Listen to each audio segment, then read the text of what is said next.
સૌરાષ્ટ્ર પંચરત્નાની નદી નારી તુરંગમ ચતુર્થે સોમનાથસ્ય પંચમમ હરિદર્શનમ.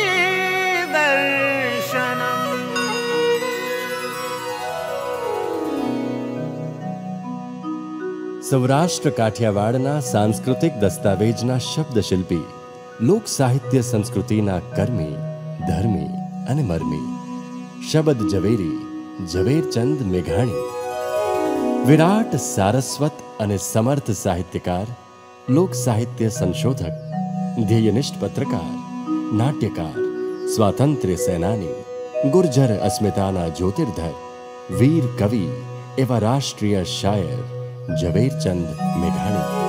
તારીખ 28 ઓગસ્ટ 1896. તીર્થધામ ચોટીલા મુકામે પોલીસ બેડાના ક્વાર્ટરમાં ધર્મપરાયણ માતા ધોળીબાની કુખે પુત્ર રત્ન ઝવેરચંદનો જન્મ થયો. પિતા કાળીદાસ દેવચંદ મેઘાણી, દશા શ્રીમાળી જૈન વણિક પરિવાર. મૂળ વતન અમરેલી જિલ્લાનું ભાયાણી બગસરા ગામ. કાળીદાસ મેઘાણી British Kathiawad agency police Chotila થાણામાં ફરજ બજાવે. મોટા ભાઈઓ લાલચંદ અને પ્રભાશંકર બાળ ઝવેરીને તેડીને ચોટીલા ડુંગર ફરતા આંટા લેવડાવે. આમ ઝવેરચંદના જીવનમાં કોણી પગલીઓથી જ પરિક્રમા શરૂ થઈ. બાળ ઝવેર 2 વર્ષના થયા અને પિતા કાળીદાસ મેઘાણીની રાજકોટ ખાતે બદલી થઈ. પ્રદ્યુમન નગર પોલીસ સ્ટેશન પાસે પોલીસ લાઇનમાં 2 ઓરડાનું ક્વાર્ટર મળ્યું. 15 રૂપિયાના પગારમાં 10 માણસોનો નિભાવ કરવાનો. શબ્દ જ્ઞાનનું સોનેરી પ્રભાત રાજકોટના આંગણે ઉગ્યું. નવેમ્બર 1901માં શ્રીફળ લઈ ઝવેરચંદ સદર તાલુકા શાળામાં ભણવા બેઠા અને સમજણ સ્મરણના પાઠ સ્મૃતિપટ પર અંકિત થવા લાગ્યા. મોટેરાઓએ આંગળી પકડીને રાજકોટના દર્શન કરાવ્યા. રાજકોટનો 2 થી 8 વર્ષનો બાલ્યકાળ ઝવેરચંદ માટે લીલાભૂમિ બની રહી. પિતા કાળીદાસ મેઘાણીની ચોકને દાઠા, પાડિયાદ, બગસરા ને લાખાપાદર જેવા અનેક થાણાઓમાં બદલી થઈ. તેથી બાળ ઝવેરીએ ઘાટ ઘાટના પાણી પીધા. નદી, નાળા, વગડા ને ડુંગરા ઝવેરચંદના સંગી બન્યા ને શિક્ષણની સાથે સાથે લોક સંસ્કૃતિના ભાતીગળ રંગો ભીતરમાં ઘૂંટાવા લાગ્યા. ફક્ત 11 વર્ષની વયે માવતરથી વછૂટી અભ્યાસ માટે વતન બગસરાની મિડલ સ્કૂલમાં દાખલ થયા. ગીર નાકા લાખાપાદર આઉટપોસ્ટ પોલીસ બેડામાં કાળા પાણી તરીકે ઓળખાય. આ પંથકમાં બહારવટિયા રામવાળાનું ભારે ધાક. હિંમતવાન કાળીદાસ નિર્ભય બની ફરજ બજાવે. એક વખત રજા દરમિયાન ઝવેરચંદ લાખાપાદર આવેલ. તેની ખુશાલી માટે ખુશ્બુદાર દૂધપાક બનાવ્યો. પરંતુ ખબર પડી કે ગામના બાળકોના મોઢેથી છીનવાયેલા દૂધમાંથી દૂધપાક બનેલો છે. તેથી ઝવેરચંદે ચાખ્યો પણ નહીં. આવા છે ઝવેરચંદના સંવેદના સભર મહાવીર સંસ્કાર. સ્વભાવે સાહિત્યનો જીવ, તેથી રસપૂર્વક વાચન, મનન, અધ્યયન કરે. નાનાલાલ અને કલાપીના કાવ્યો ભાવવાહી કંઠે લલકારે. બધા ઝવેરભાઈને કલાપીને બદલે વિલાપી કહી સંબોધે. જૈન સંસ્કારે ઝવેરભાઈ નિત્ય બગસરા પાઠશાળામાં જાય ને સ્તવનો ગાય. એકવાર જૈન શ્રેષ્ઠી ચિમનાજી વેલાજી તેમજ જૈન મુનિશ્રીની ઉપસ્થિતિમાં જવાભાઈએ બંને નામોને આવરી લેતું શીઘ્ર કવિત રજૂ કર્યું. જવાભાઈ સૌની પ્રશંસા પામ્યા ને શેઠે 25 રૂપિયાનું ઇનામ આપ્યું. બગસરામાં ઝવેરચંદનું બાળ મિત્ર મંડળ જે સામાજિક તેમજ સાંસ્કૃતિક કાર્યક્રમોના આયોજન કરે. એક વખત બગસરા સુધરાઈની ફાનસની લોક ફરિયાદ નિવારવા આ મિત્ર મંડળ આખી રાત જાગ્યું. આખું બગસરા ફરી તમામ ફાનસની યાદી બનાવી ને મોડી રાત્રે ન્યાયાધીશને જગાડી અહેવાલ આપ્યો હતો. ઝવેરચંદ 1910માં માધ્યમિક શિક્ષણ મેળવવા બગસરાથી અમરેલી આવ્યા. ખેતાણી જૈન બોર્ડિંગમાં રહેણાંક ને અમરેલી સરકારી હાઈસ્કૂલમાં અભ્યાસ. ઝવેરચંદે 1912માં મેટ્રિકની પરીક્ષા પ્રથમ નંબરે ઉત્તીર્ણ કરી. ઝવેરચંદના સાહિત્ય જરણને સજીવન કરનાર હડાળા દરબાર વાદસુરવાળાએ વાત્સલ્ય ભાવે મિત્ર મંડળ માટે ખાસ કાર્યક્રમ યોજી ઝવેરચંદને માનપત્ર એનાયત કર્યું. જાન્યુઆરી 1913માં ભાવનગરની શામળદાસ કોલેજમાં FY આર્ટ્સમાં અભ્યાસ શરૂ કર્યો. કોલેજમાં સાહિત્ય કલાના વિવિધ કાર્યક્રમોમાં ભાગ લે. એમ તખલ્લુસથી કોલેજ મેગેઝિનમાં લેખ લખે ને પ્રસંગોપાત બુલંદ કંઠે કવિતાઓ લલકારે. નિયમિત ટેનિસ રમે, ક્રિકેટની રમત જોવી ગમે. આમ પોતાના વિવિધ રંગી સાદગી સભર જીવનને કારણે કોલેજમાં જનક રાજા તરીકે ઓળખાય. કોલેજ કાળમાં કાવ્ય પ્રેમી બે મિત્રો થયા, રામુભાઈ ને કપિલભાઈ ઠક્કર. ઝવેરચંદ મિત્ર કપિલભાઈના ઘેર અવારનવાર જાય, ઘંટી દળતી બહેનો સાથે લોકગીતો ગાય ને દળવા પણ બેસી જાય. માનવ ધર્મી ઝવેરચંદ એક વખત ભાવનગર વંચિત સમુદાયના છાત્રાલયની મુલાકાતે ગયા ને છાત્રાલયના વંચિત બાળકના હાથે પ્રેમથી પાન ખાધું, જેની સજા રૂપે ઝવેરચંદને બહિષ્કારનો સામનો કરવો પડ્યો હતો. ઝવેરચંદે પોતાને પ્રિય સંસ્કૃતના અભ્યાસ માટે જૂનાગઢની બાઉદીન કોલેજમાં એડમિશન લીધું ને દશા શ્રીમાળી જૈન વણિક છાત્રાલયમાં રહેઠાણ. એકાદ સત્ર જૂનાગઢ રહી બાકીનો અભ્યાસ શામળદાસ કોલેજ ભાવનગરમાં કર્યો. એપ્રિલ 1917માં અંગ્રેજી અને સંસ્કૃત વિષય સાથે બેચલર ઇન આર્ટ્સ થયા ને બગસરાના સૌ પ્રથમ ગ્રેજ્યુએટ બન્યા. મે 1917માં દરબાર વાદસુરવાડાએ યોજેલ થિયોસોફી અંગેની શિબિરમાં ગયા, પરંતુ ભીતર લોક સાહિત્યના રંગે રંગાયું. 1918માં ભાવનગરમાં MA નો અભ્યાસ શરૂ કર્યો. પારિવારિક જવાબદારી નિભાવવા ભાવનગર સનાતન ધર્મ હાઈસ્કૂલમાં ખંડ સમયના શિક્ષક તરીકે જોડાયા ને ઔદિત્ય બોર્ડિંગનું ગૃહપતિ પદ સંભાળી માતા પિતાને ભાવનગર બોલાવી લીધા. હજુ તો લોક સાહિત્યની લહેર લાગી રહી હતી ત્યાં અચાનક કલકત્તા સ્થાયી મોટાભાઈ લાલચંદ મેઘાણીનો ગંભીર માંદગીનો તાર આવ્યો. MA નો અભ્યાસ અને શિક્ષકની નોકરી છોડી મે 1918માં ઝવેરચંદ કલકત્તા ગયા ને માતા પિતા પરિવાર વતન બગસરા ગયા, જ્યાં ટૂંકી માંદગી બાદ નાના ભાઈ બાબુનું અવસાન થયું. ઝવેરચંદને મોટાભાઈની માંદગીને કારણે કલકત્તા રોકાવાનું થયું. સૌના આગ્રહવશ જીવણલાલ એન્ડ કંપનીમાં અંગત મેનેજર તરીકે નોકરીમાં જોડાયા. મેઘાણી મૂળ સાહિત્યનો જીવ, તેથી સમય મળીએ બંગાળી શીખે, દુકાનોના સાઇનબોર્ડ વાંચે, રવિન્દ્રનાથ દ્વિજેન્દ્રલાલ રોયના નાટકો નિહાળે, બ્રહ્મ સમાજના પ્રવચનો સાંભળે ને બંગાળી સાહિત્ય સંસ્કૃતિનો આસ્વાદ માણે. ધીરે ધીરે બંગાળી ભાષા આત્મસાત કરી લીધી, પરંતુ અંતરમાં લોક સાહિત્યનો દીવડો ઝબૂકે છે. સન 1918માં પ્રથમ કાવ્ય રચ્યું, દીવડો ઝાંખો બળે રે મારો, the lamp was burning there. સ્વભાવે સૌમ્ય, તેથી કંપનીના 500 જેટલા કર્મચારીઓ ઝવેરચંદ મેઘાણીને માનથી પગડી બાબુ કહે. 1919માં કંપનીના માલિક જીવણલાલ શેઠ સાથે બિઝનેસ અર્થે ઇંગ્લેન્ડ ગયા. ત્યાં જગપ્રસિદ્ધ ઓક્સફર્ડ યુનિવર્સિટી તેમજ કેમ્બ્રિજ યુનિવર્સિટીની મુલાકાત લીધી. વિદેશથી કલકત્તા પરત આવી મુંજાતા મને મેનેજર પદે કાર્યભાર સંભાળ્યો, પરંતુ અંતરમાં પોતે કી ધરાનો ધલવલાટ. 1920માં રવિન્દ્રનાથ ટાગોરના શ્રીમુખે તેમનું અતિ લોકપ્રિય બંગાળી કાવ્ય નવવર્ષા સાંભળ્યું, જે ચિત્તમાં વસી ગયું. કલકત્તામાં હવે ઝવેરચંદને વતન છોડ્યાની વેદનાનો વસવસો થાય છે, ધરતીનો પોકાર સંભળાય છે. 18 સપ્ટેમ્બર 1921ના મિત્ર ગુલાબચંદ વખારિયાને લખેલ પત્રના અંશ. અંધારું થતું જાય છે, ગોધુલીનો વખત થઈ ગયો, મંદિરમાં ઝાલર વાગવાના. હું પણ એકાદ 2 માસમાં પાછો આવું છું, ધરાઈને આવું છું. જીવનની આ ગોધુલીને સમયે મારો ગોવાળ મને બોલાવી રહ્યો છે. હું રસ્તો નહીં ભૂલું, એના સાદને હું ઓળખું છું. લિખિતંગ, હું આવું છું. ઝવેરચંદ મેઘાણીને વડાવવા કંપનીના તમામ કર્મચારીઓ હરખ અને દુઃખ સાથે કલકત્તા રેલવે સ્ટેશન આવ્યા હતા. નવેમ્બર 1921માં ઝવેરચંદ મેઘાણી બગસરા પરત આવ્યા. વડીલ મિત્ર વાદસુરવાળાના મધુર સહવાસમાં સાહિત્ય રસિક આત્મા જાગી ઉઠ્યો ને ટાંચણ પોથી તૈયાર થવા લાગી. અનેક વાર્તાકારો, રાવળો, ચારણો દ્વારા લોક સાહિત્યના નાદનું ઉમેરણ થવા લાગ્યું. બીમાર રહેતા લાભુબહેનના હઠાગ્રહને કારણે મુંબઈના વેપારી મણીલાલ શાહની 5 અંગ્રેજી ભણેલી પુત્રી દમયંતી સાથે 18 ઓગસ્ટ 1922ના રોજ ઝવેરચંદના લગ્ન થયા. નવવધુ દમયંતીને ખુલ્લે મોંએ ગૃહપ્રવેશ કરાવ્યો અને મિત્રોના આગ્રહને માન આપી સ્વરચિત ગીત લલકાર્યું. મારે દોસ્ત હાલો દાદાજીના દેશમાં, મારે દોસ્ત હાલો દાદાજીના દેશમાં, પ્રેમ સાગર પર ભોજના દેશમાં, પ્રેમ સાગર પર ભોજના દેશમાં.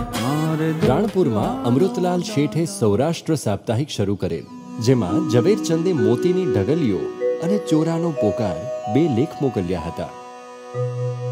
ઝવેરચંદની શક્તિ પારખીને શેઠે 10 મે 1922ના રાણપુર બોલાવ્યા ને ઝવેરચંદ સૌરાષ્ટ્રના તંત્રી મંડળમાં જોડાયા. નવી દિશાનો ઉઘાડ થયો ને પરિવારને પણ રાણપુર બોલાવી લીધો. ઝવેરચંદ મેઘાણીને સૌરાષ્ટ્રમાં સહુ બાપુ કહીને બોલાવે. મેઘાણી બંગ રંગમાં રંગાઈને આવ્યા હતા, તેથી પત્રકારત્વ સાથે રવિન્દ્રનાથ ટાગોરના પુસ્તક કથાઓ કાહિની બંગાળી કથા ગીતો પરથી એપ્રિલ 1922માં સ્વધર્મનો સાદ પાડતું પ્રથમ પુસ્તક કુરબાનીની કથાઓ પ્રગટ કર્યું. મેઘાણી સોમથી ગુરુ અઠવાડિયાના 4 દિવસ અખબારના સંપાદન કાર્યમાં વ્યસ્ત રહે ને શુક્ર શનિ રવિ રજાના દિવસોમાં લોક સાહિત્યના સંશોધન અર્થે ગામડા ખોંદે વગડા વીંદે.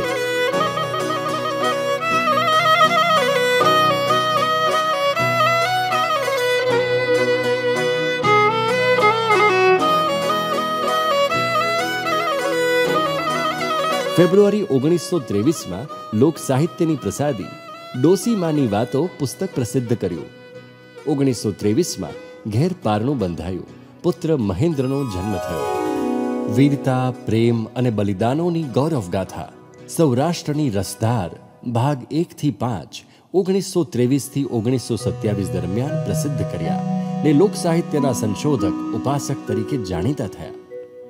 કોલેજ કાળથી નટતો હતા જ બંગાળી રંગભૂમિની છાંટે નાટ્યકાર થયા ને 1923 થી 1934 દરમિયાન 3 રૂપાંતરિત નાટકો રાણો પ્રતાપ, રાજા રાણી, શાહજહાન અને મૌલિક નાટક વંઠેલા તેમજ 3 નાટિકાઓ પ્રસિદ્ધ કર્યા. સ્વાતંત્ર્ય પ્રાપ્તિની લડાઈ માટે રાહ ચીંધતા ઇતિહાસ લેખ, એશિયાનું કલંક અને સળગતું આયર્લેન્ડ પ્રગટ કર્યા. પત્રકારત્વના કારણે લોક સંસ્કૃતિનું ખેડાણ થયું ને ઝવેરચંદ મેઘાણી લોક સાહિત્યમાં પલોટાતા ગયા. 1924માં બરડા પંથકના બગવદર ગામના મેરાણી ઢેલીબેન સામતબાઈ વિસાણાએ પરોઢ સુધી જાગીને અનેક લોકગીતો આપ્યા.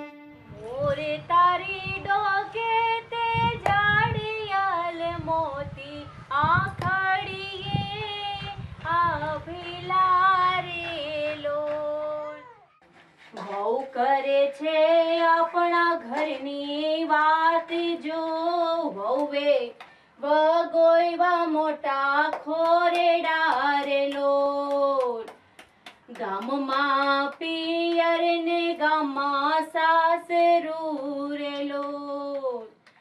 મેઘાણીભાઈ ઢેલી આઈના કંઠેથી ઠલવાતા ગીતો ટપકાવતા ગયા.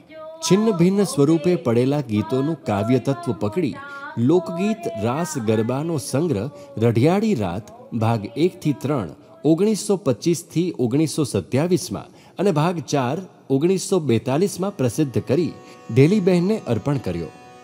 ઋણ સ્વીકાર કરતા લખ્યું, ઢેલી આઈ મારા લોકગીત પ્રેમની પ્રાણની જનેતા.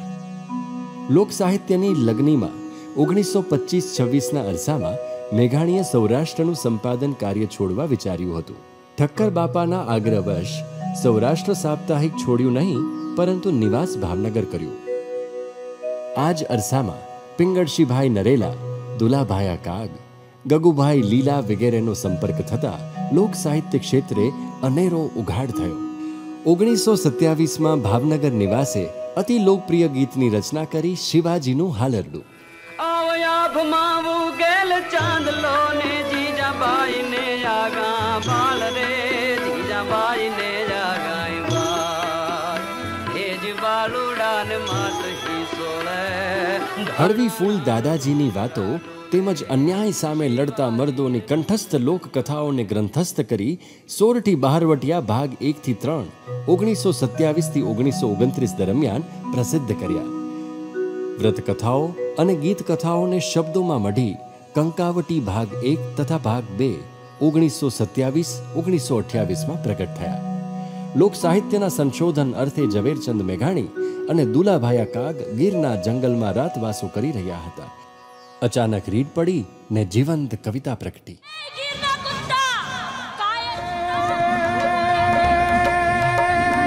14 વર્ષની ચારણ કન્યા બાળી ભોળી ચારણ કન્યા નૈશ નિવાસી ચારણ કન્યા જગદંબાસી ચારણ કન્યા પહાડ ઘુમંતી ચારણ કન્યા હાથ હિલોળી ચારણ કન્યા. જોગ માયાસી ચારણ કન્યા હીરબાઈ ડાલા મથાને પીછે હટ કરાવે છે ને 1928માં સાહસના પ્રતીક સમા કાવ્ય ચારણ કન્યાનું પ્રાગટ્ય થયું.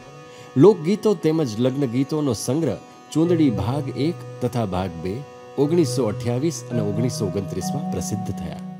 1928માં સુમધુર ભાવ ગીતોનો સંગ્રહ વેણીના ફૂલ અને કિલ્લોલ પ્રસિદ્ધ કર્યા.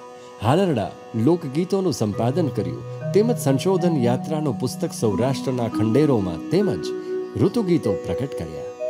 આ જ વર્ષમાં ભક્તિ પ્રવાહના સંત ચરિત્રો સોરઠી સંતો સંગ્રહિત કર્યું ને સંતોના પ્રદેશમાં તેડી જનાર હડાળા દરબાર વાતસુર વાળાને અર્પણ કરતું પુસ્તક પુરાતન જ્યોત 1938માં પ્રસિદ્ધ કર્યું.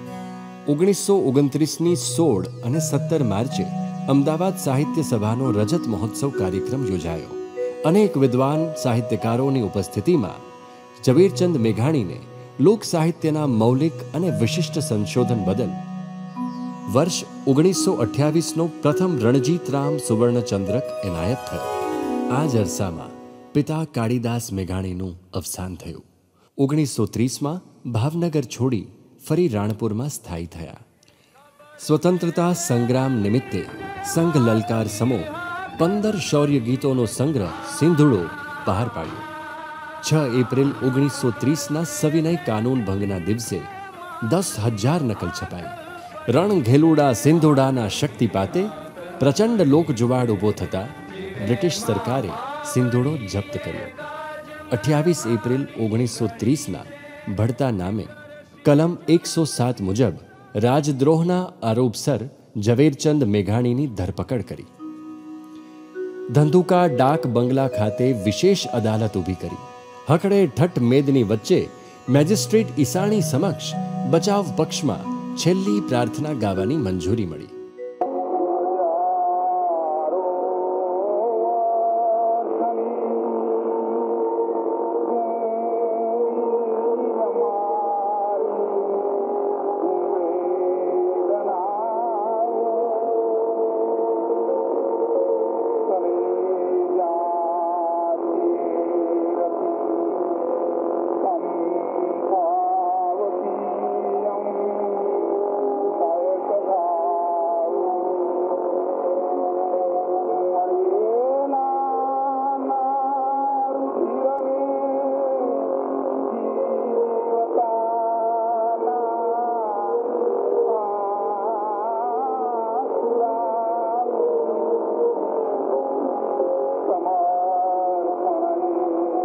મેજિસ્ટ્રેટ સહિત માનવ મેદનીની આંખો ભીની થઈ.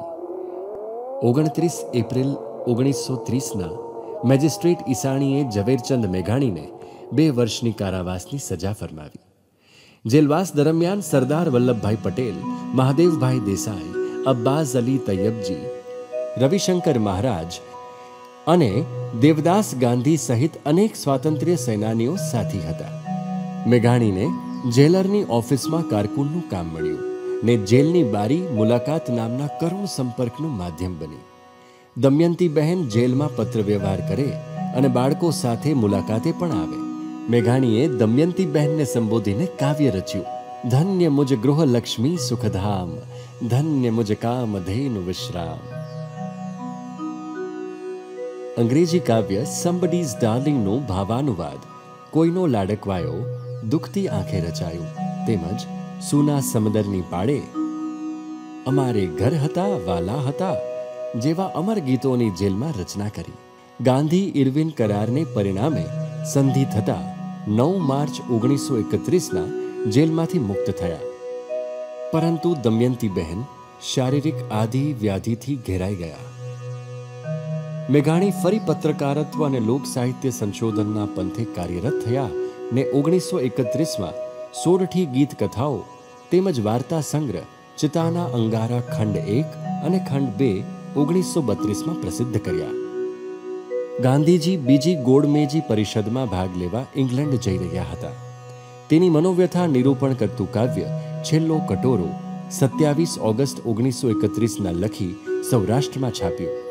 મુંબઈથી ઉપડતી સ્ટીમરે ગાંધીજીએ વાંચ્યું. પ્રમાણ્યું ને ઝવેરચંદ મેઘાણી રાષ્ટ્રીય શાયરનું બિરુદ પામ્યા. 1932માં સૌરાષ્ટ્રનું પ્રકાશન બંધ થયું ને શબદ ફૂલડાની ફોરમ સમૂહ ફૂલછાપ સાપ્તાહિક શરૂ થયું. મેઘાણી બોટાદમાં તડશી મિસ્ત્રીના તાજિયા નામની ઇમારતના એક ભાગમાં રહે ને રાણપુર કાર્યસ્થળે જવા ટ્રેન મારફત અપડાઉન કરે. 1932માં દમયંતી બહેનની કુખે 2 જોડિયા સંતાન નાનક મસ્તાનનો જન્મ થયો. રાણપુર બોટાદ અપડાઉન વચ્ચે લેખન કાર્ય અવિરત ચાલુ હતું, જેમાં જેલના અનેક સંસ્મરણો ચરિતાર્થ કરતી ઘટનાઓને જેલ ઓફિસની બારી નામે તેમજ લોક સાહિત્ય સંશોધનના લેખો ફૂલછાપમાં પ્રસિદ્ધ કરે. આ જ અરસામાં નવલકથા સત્યની શોધમાં વાર્તા સંગ્રહ દરિયા પારના બહારવટિયા તેમજ આપણા ઉંબરમાં પ્રસિદ્ધ કર્યા. 1933માં લોક સાહિત્ય સંગ્રહ સોરઠને તીરે તીરે વાર્તા સંગ્રહ પીડિતોના ગીતો પ્રસિદ્ધ કર્યા. આમ હર્યા ભર્યા પરિવારમાં મેઘાણી બાળકોને ઘરકામ સાથે કેળવણીના પાઠ શીખવે અને લોક સાહિત્ય સંશોધન અર્થે ખેડાણ કરે. અચાનક કુદરતનો કારમો ઘા થયો. 7 એપ્રિલ 1933ના દમયંતી બહેનનું અજંપાની અગનજાડે અવસાન થયું.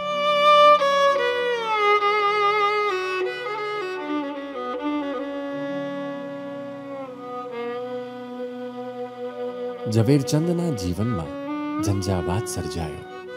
દોડીબા અને 4 કુમળા બાળકો કલ્પાંત કરતા રહ્યા. મેઘાણીએ જુરાપા સાથે ગુણાંજલિ અર્પણ કરી. સૌથી મીઠું નામ તારું હો સુંદર અનામી, બજ્યો ઘંટ ગુંજારશો તારો સ્વર ઓ અનામી.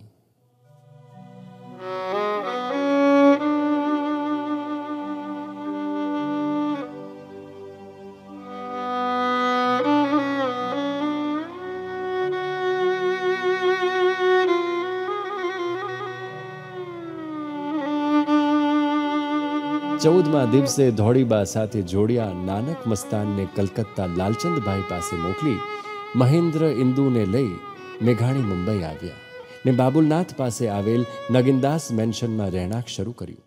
પિતરાઈભાઈ ડોક્ટર બ્રજલાલ મેઘાણી તેમજ મિત્રોની સ્નેહભીની હૂંફ મળી, પરંતુ 6 માસ સુધી માનસિક શુદ્ધતા રહી.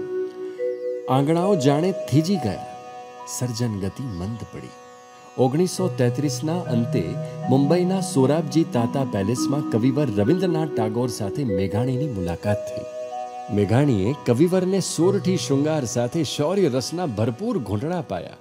જોધા માણેક મૂળુ માણેકની ક્રાંતિ કથાનું વીર ગીત મેઘાણીના કંઠમાં.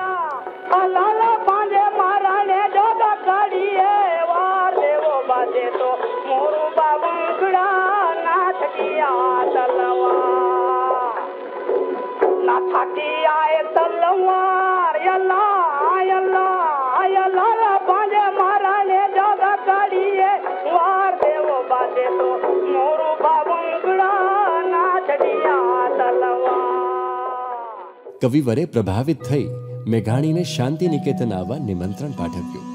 મુંબઈમાં નાથાલાલ દોશી નામના મિત્રએ હૂંફ આપી શિષ્ટ અંગ્રેજી ચલચિત્રો જોતા કર્યા. થીજેલા આંગણા ફરી જીવંત થયા ને ફિલ્મો આધારિત વાર્તા સંગ્રહ પ્રતિમાઓ 1934માં અને 1935માં પલકારા તેમજ જેલ સમયના સંસ્મરણોનો વાર્તા સંગ્રહ જેલ ઓફિસની બારી પ્રસિદ્ધ થયા. આ જ અરસામાં સર્જાયું કવિવરના બંદી વીર કાવ્યનો ભાવાનુવાદ. વીર રસથી છલકતું કાવ્ય વીર બંદો. युद्ध महिमस्त शेख ने मुगल भेटिया मरण बात भरी जुगल एक ये कनी जोड़ बंधाई बथो बथ गला आंटी दय पाय लड़े जम कातिल गरुड़ भुजंग तोड़ता यरस परस दोयंग तो एक दिन पंच सिंधु ने दी. મેઘાણીનું લાડકું ગીત કોઈનો લાડકવાયો તેમજ નવરસના નિચોડ સમૂહ કાવ્ય કસુંબીનો રંગ. जननी नहैयाમાં પોઢમતા પોઢમતા પીધો કસુંબીનો રંગ. એન ધોળા ધાવણ કેરી ધારાજે ઉપામ્યો કસુંબીનો રંગ. શીણી વિજાણંદની વાર્તા આવડી લાલપ અને લાડકવાયાની ગ્રામોફોન રેકોર્ડ ઉતરાવી. અમૃતલાલ શેઠ દ્વારા 9 જૂન 1934ના મુંબઈ ખાતે જન્મભૂમિ દૈનિક ગુજરાતી અખબાર શરૂ થતાં મેઘાણી પ્રથમ દિવસથી જ તંત્રી મંડળમાં જોડાયા ને સાહિત્ય રંગીપાનું કલમ અને કિતાબ શરૂ કર્યું. જન્મભૂમિની મોકળાશે મેઘાણીની સર્જકતા પાંગરી ને અનેક પ્રતિષ્ઠિત લોકો સાથે મુલાકાતો થઈ. નેપાળના રાજવૈદ્ય હરિહર આચાર્યની મુંબઈ સ્થિત પુત્રી બાળ વિધવા ચિત્રા દેવી સાથે તારીખ 13 જુલાઈ 1934માં મુંબઈ ખાતે ઝવેરચંદ મેઘાણીના પુનર્લગ્ન થયા. બંધુ બેલડી નાનક મસ્તાનને કલકત્તાથી પરત બોલાવી પરિવાર સાથે મુંબઈ વિલેપાર્લે પશ્ચિમના ચર્ચ રોડ વિસ્તારમાં રહેવાનું શરૂ કર્યું. 1935માં સમયજીવી ગીતોનો સંગ્રહ યુગવંદના, વાર્તા સંગ્રહ ધૂપછાયા તેમજ લેખ સંગ્રહ વેરાનમાં પ્રસિદ્ધ કર્યા.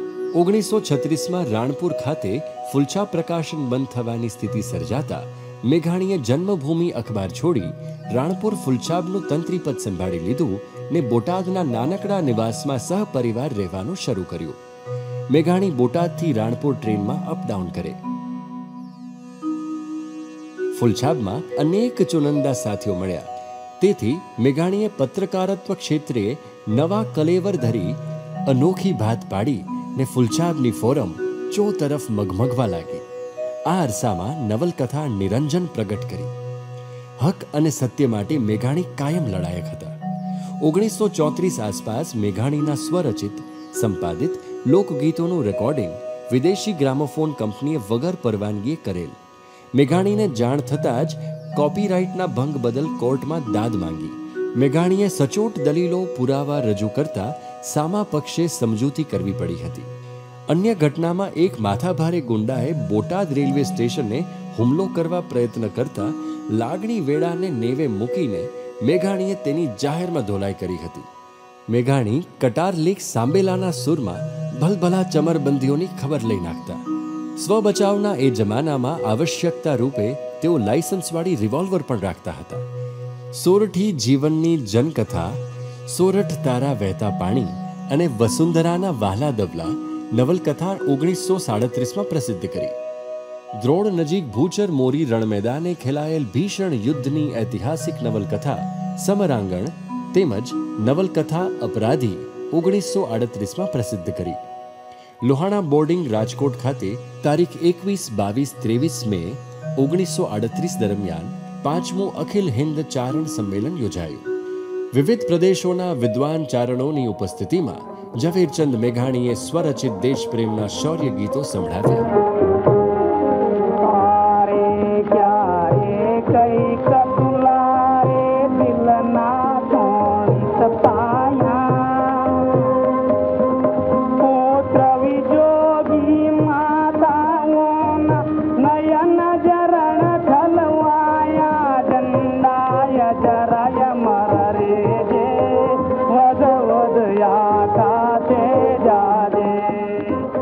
ચારણો અને ચારણી સાહિત્ય વિશે મનનીય વક્તવ્ય આપી સૌને મંત્રમુગ્ધ કરી દીધા.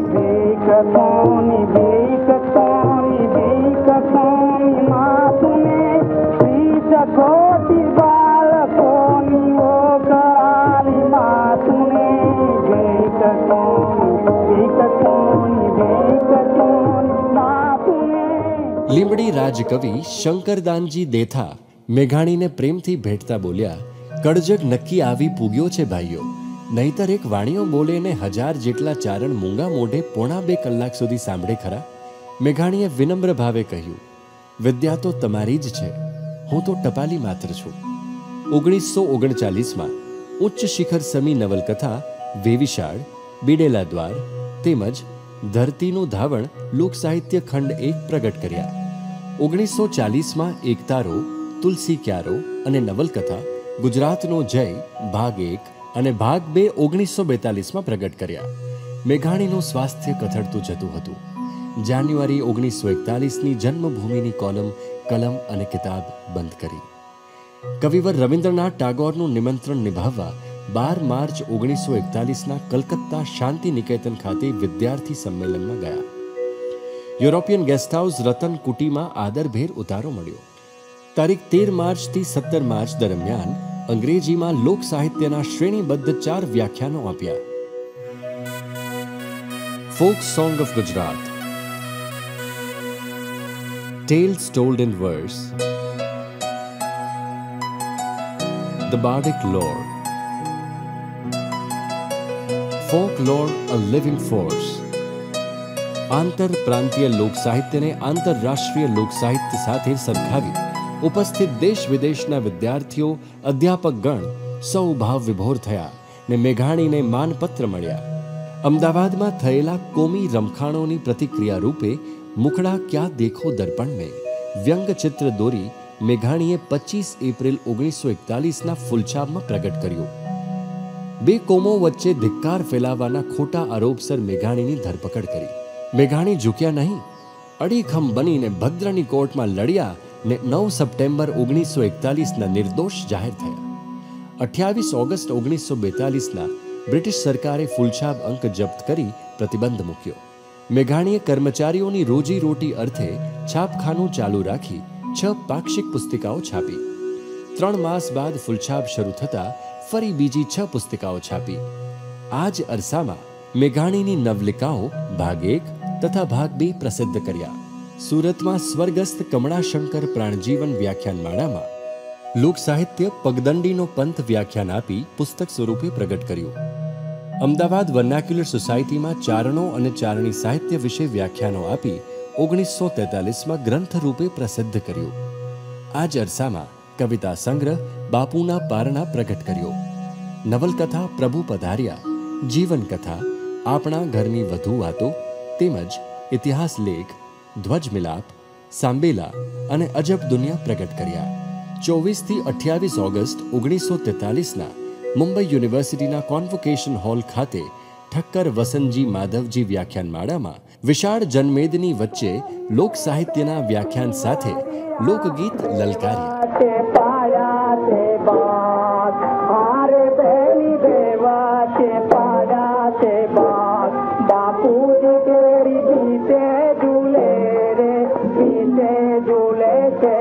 મેઘાણીની કલમ તેજીલી તલવાર પણ બની ને સુરીલો એક તારો પણ.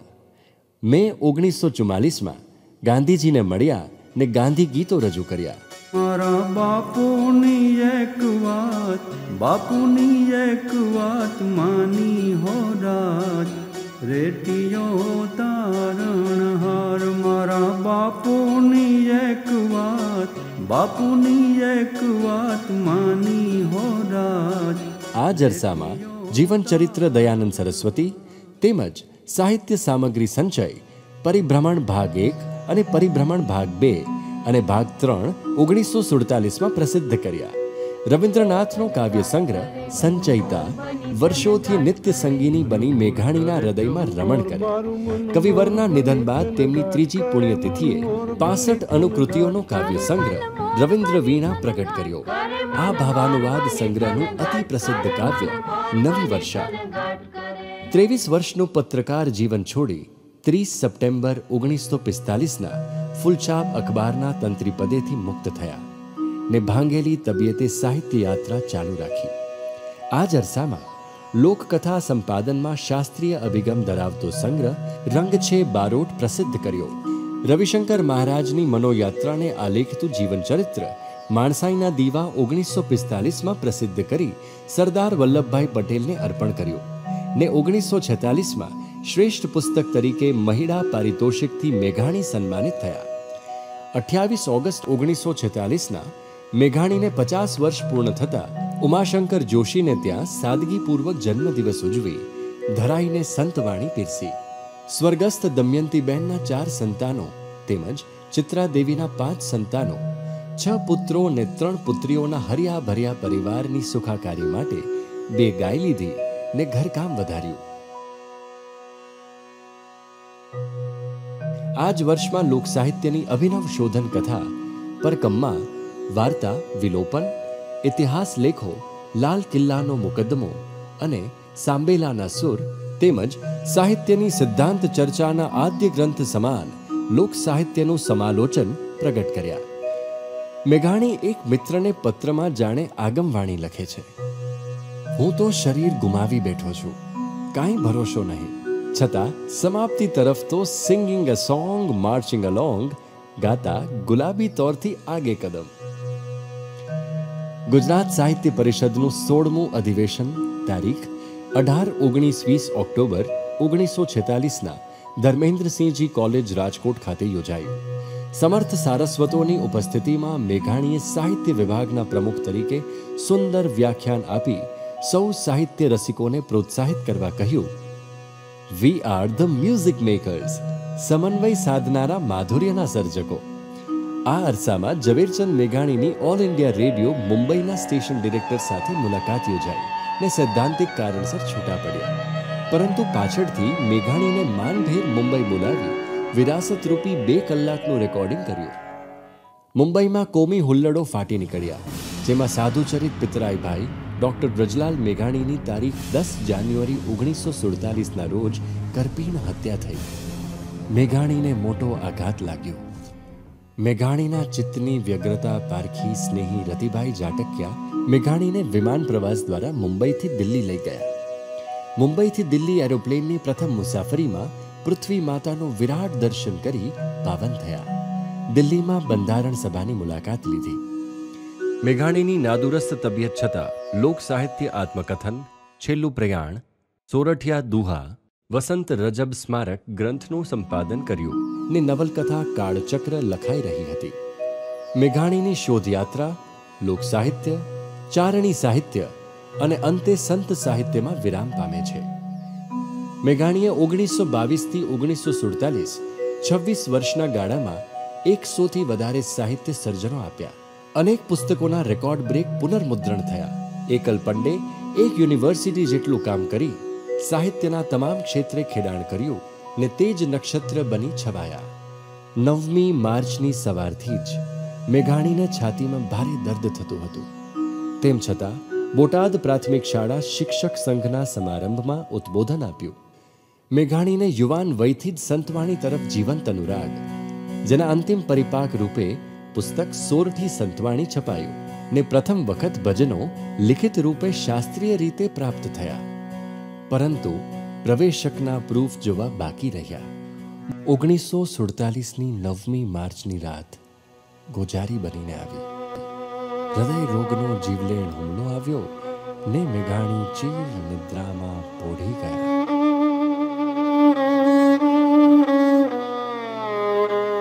સોરઠી સંતવાણી સાથે જ ઝવેરચંદ મેઘાણીની કલમ અને વાણી થંભી ગયા.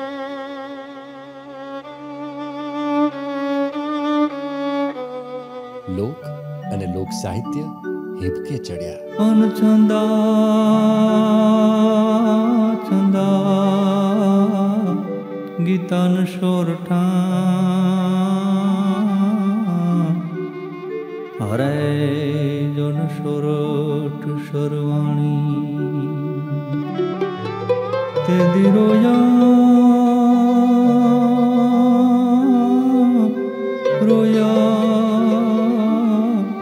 રાતે પાણીએ અમુ મરતા મેઘાણી.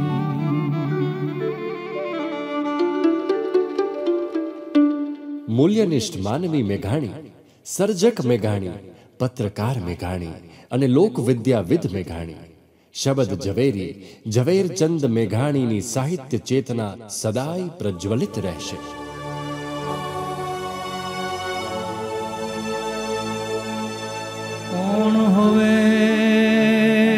કોણ હવે કોદાળી લઈ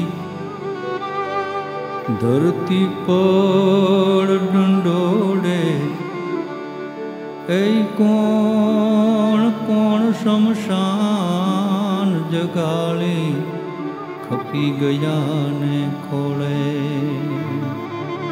કોણ ગાશે ગૌરવ ગાથાને ગાવાની કહાણી, એ અમરલોકથી આવી અમારા ચાયર મેઘાણી. અમરલોકથી આવી અમારા ચાયર મેઘાણી.